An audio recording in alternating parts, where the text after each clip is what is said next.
Hey, what's up, brothers? Have you ever promised yourself never again and then found yourself back doing it, drowning in shame? Or what about this? Total perfection or total failure? Trapped in this black and white way of thinking that is killing your process? Well, then this lesson is for you because listen, the brutal truth is we have been using sex in some capacity to numb, cope, and escape since we were children thousands of times. Now, and for you men here seeking to hold yourself to that higher standard, I salute you. You are part of the new sexual revolution where smart men are saying, I don't think this is healthy.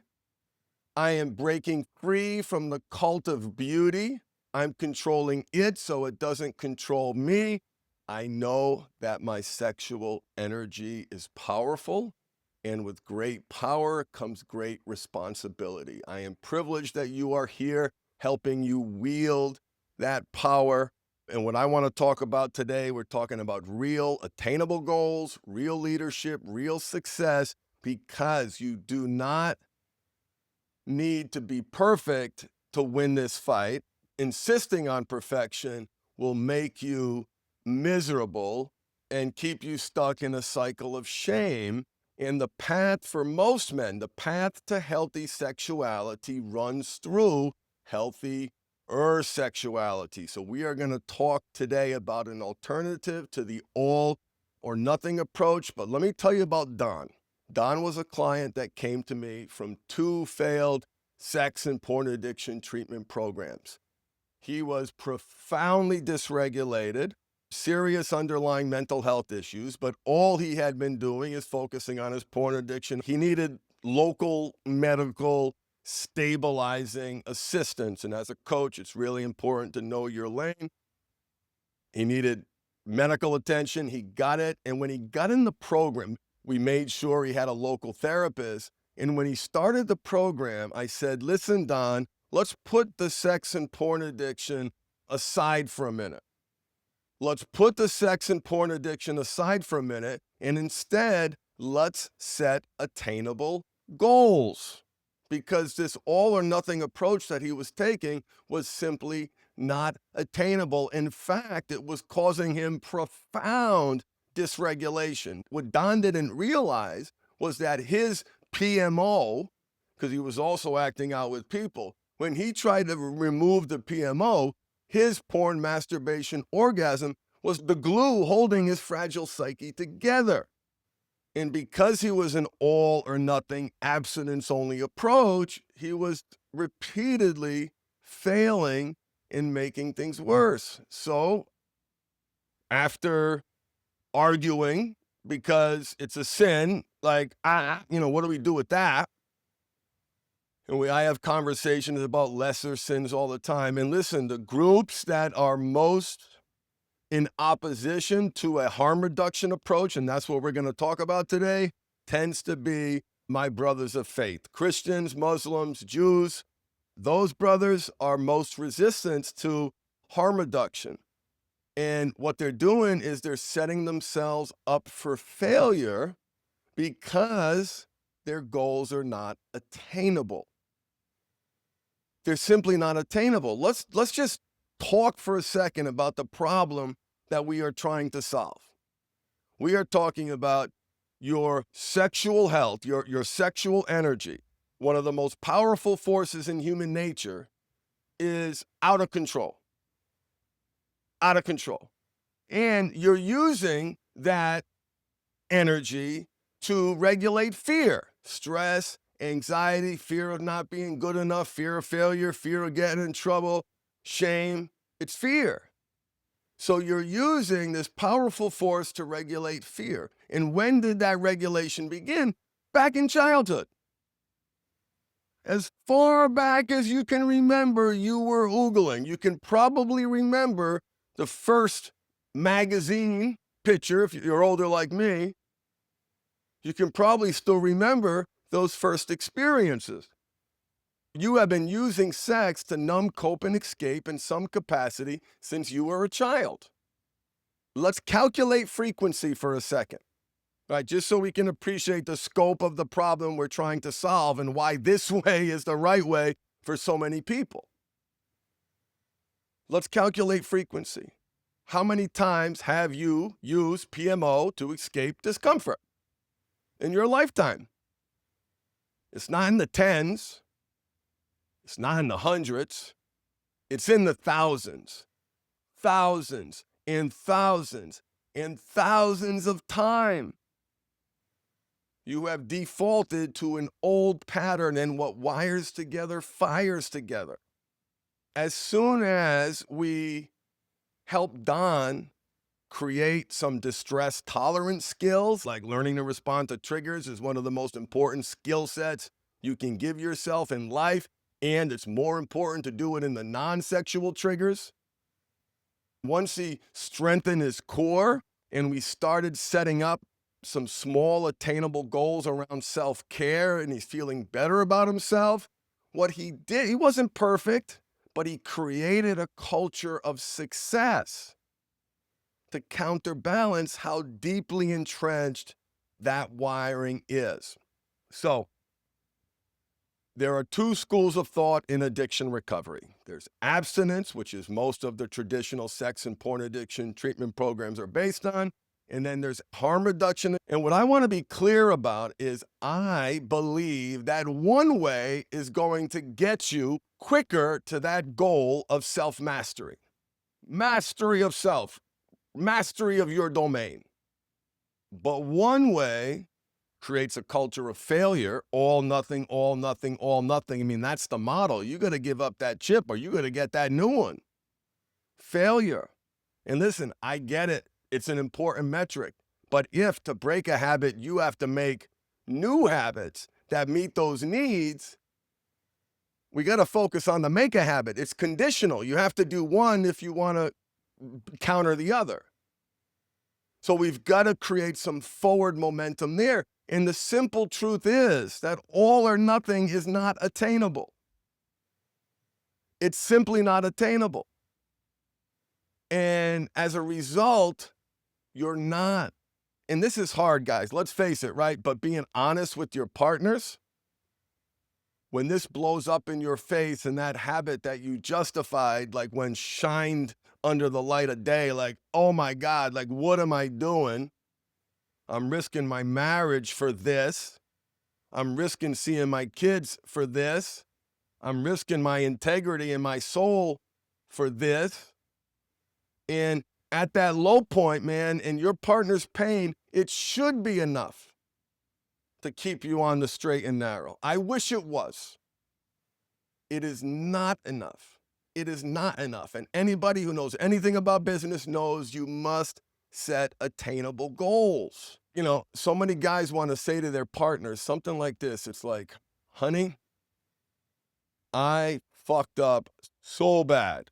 I have done this habit using pleasure selfishly to escape discomfort thousands of times. Like thousands of times. I have hidden it. I have kept it a secret. I feel shame about it. I'm so ignorant. I convinced myself it wasn't impactful, but I got to be real with you. I'm banged up. I'm banged up. The greater my addiction, the deeper the underlying mental health issues. The greater the lies, the greater the underlying issues. There are underlying issues, honey. And I commit to doing everything in my power to be the man that you know is inside me, that I know is inside me. And there are going to be some stumbles along the way, right? I cannot pretend that your anger is sufficient to help me not do the thing, the oasis, the beacon, and I know it sounds crazy, the security blanket. It's like a warm blanket. I am so sorry. I have been using it to regulate for decades, and I am so sorry. And I'm going to fix it, and I'm going to fix it by being honest. Right, guys? This is more an integrity issue than it is a sexual one, at least for the overwhelming majority of people. I'm going to start being honest. And there's a couple ways that you can be honest. One of them is to masturbate without porn. Separate the porn from the masturbation. That is one of the most important pieces of advice I give to my religious brothers, because when they start the program, they're so dysregulated. They're so drowning in shame. They're so resisting. We're going to be honest about it here. We're going to talk about it. When someone says they slipped, we're going to celebrate. Congratulations, man. Now we can learn from it. Now we can grow from it. And guys, let's just scope out this problem a little bit more. There was a study done in, I think, 2013. It's called the Bano study. And it found that among a whole bunch of other religious trends, that 53% of ministers, religious leaders, self-reported that they had struggled recently with porn. 67% of youth ministers admitted to struggling with porn. Can you imagine the different conversation we'd have if all those people would be honest? See, but they can't be honest. Even the leader of the church can't be honest because he's got a board of directors. We'd be having conversations about this, okay, if it wasn't all or nothing, then where would we want to impact that? Right? If it wasn't all or nothing, if we were going to give harm reduction a shot and actually set attainable goals, what variables would we impact?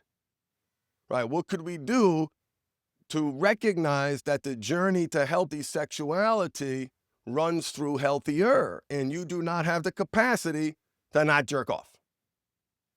I wish you did. You wish you did.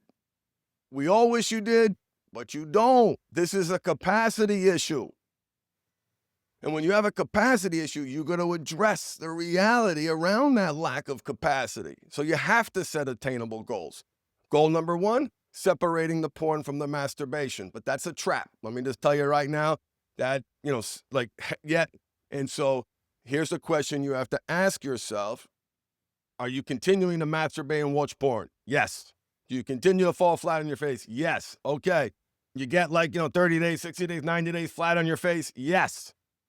Okay, well, and how long has this pattern been repeating itself? For years. Okay, well, we're not going to do that anymore. We are going to start thinking about healthier. So when you separate the porn from the masturbation, what guys realize is how deeply impactful those visuals are. Sometimes they go soft, sometimes they can't ejaculate, but that's an important lesson in of itself of how dependent you have become on that visual stimulation instead of being present and in the moment, whatever you're going on with a partner. So expect that. It can be very frustrating, but also an important step on that man's journey to healthy sexuality, separating the porn from the masturbation.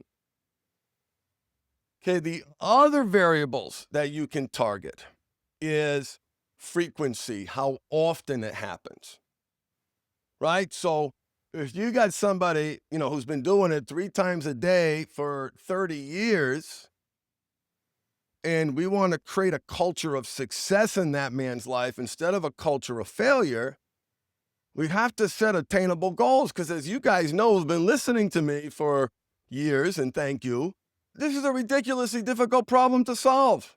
Heroin was easier because it's different. It's different. If I want to buy heroin, I got to call somebody sketchy. I got to drive somewhere. I got to, steal money. I got to, explain my whereabouts for a period of time. This is different. It's right in that phone that's looking at me right now. Right in that phone. No matter how far down the road you get, you're only 3 feet away from the ditch. And sex and porn addiction, it's 1 foot.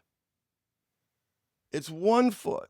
So if we separated the porn from the masturbation, if we reduced frequency, how often it's happening, and the other impact is severity. So risk equals frequency times severity. Frequency is how often it is, and severity is how severe it is. And 2 severity impacts can be, number 1, length of time.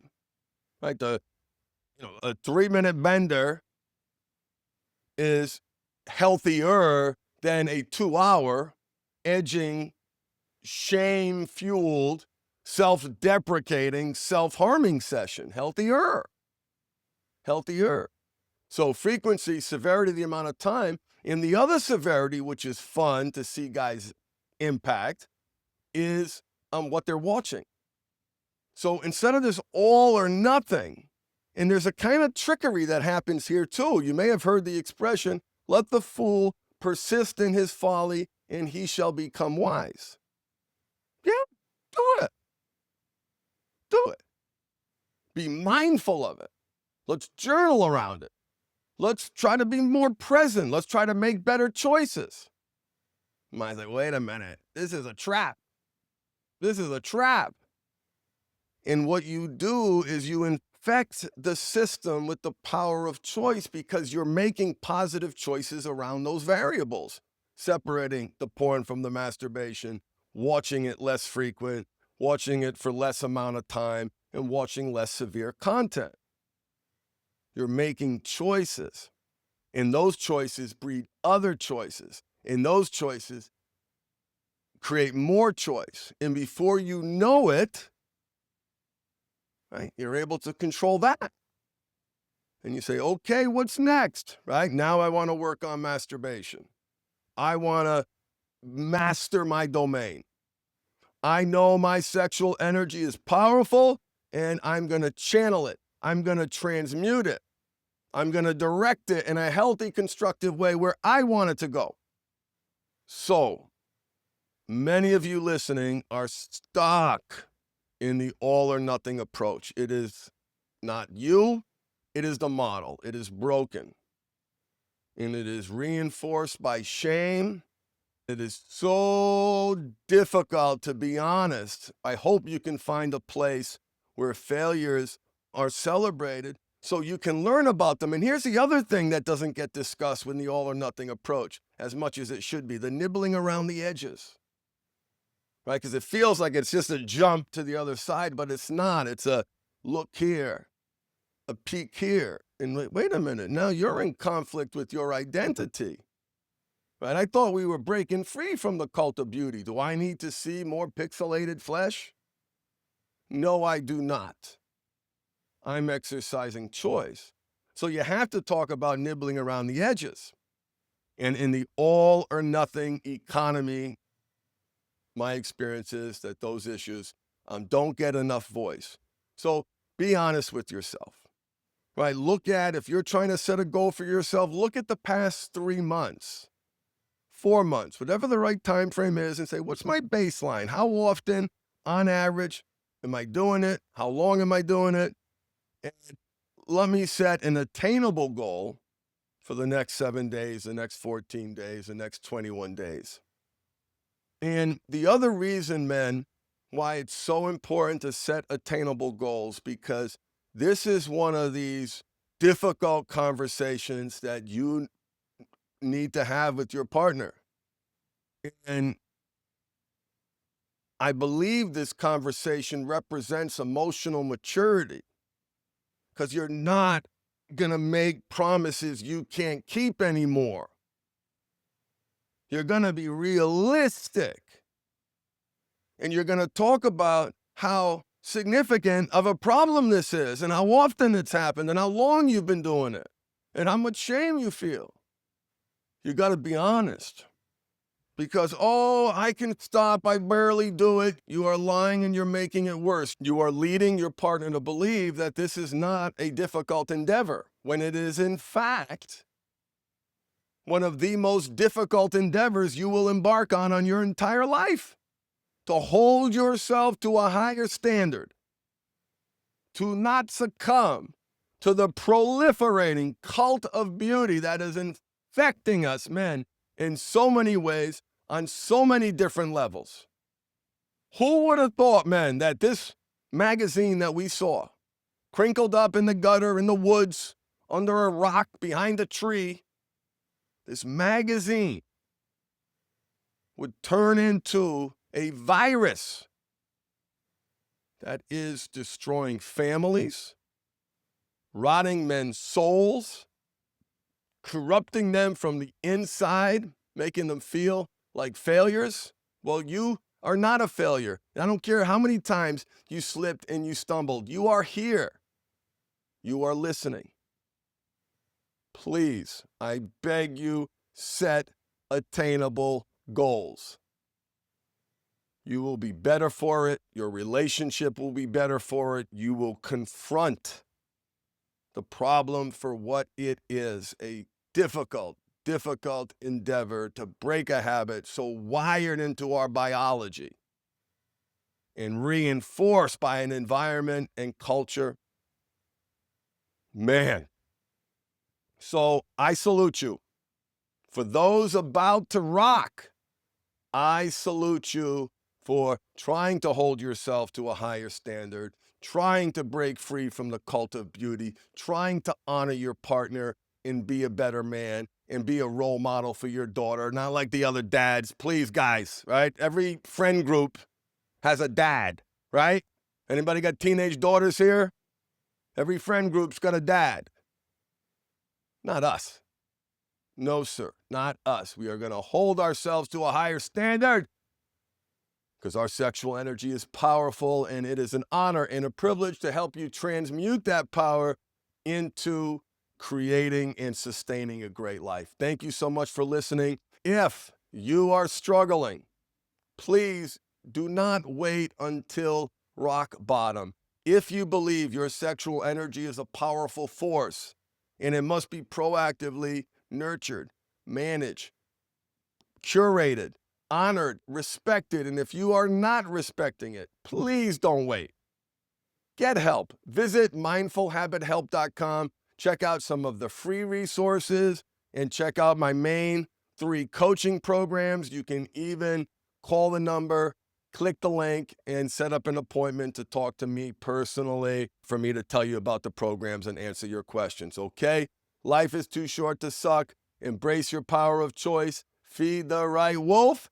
And this is Craig Perra, founder of the Mindful Habit Systems, and you are listening to Sex Afflictions and Porn Addictions, and thank you for being part of my journey. I see you, brother. Rock on.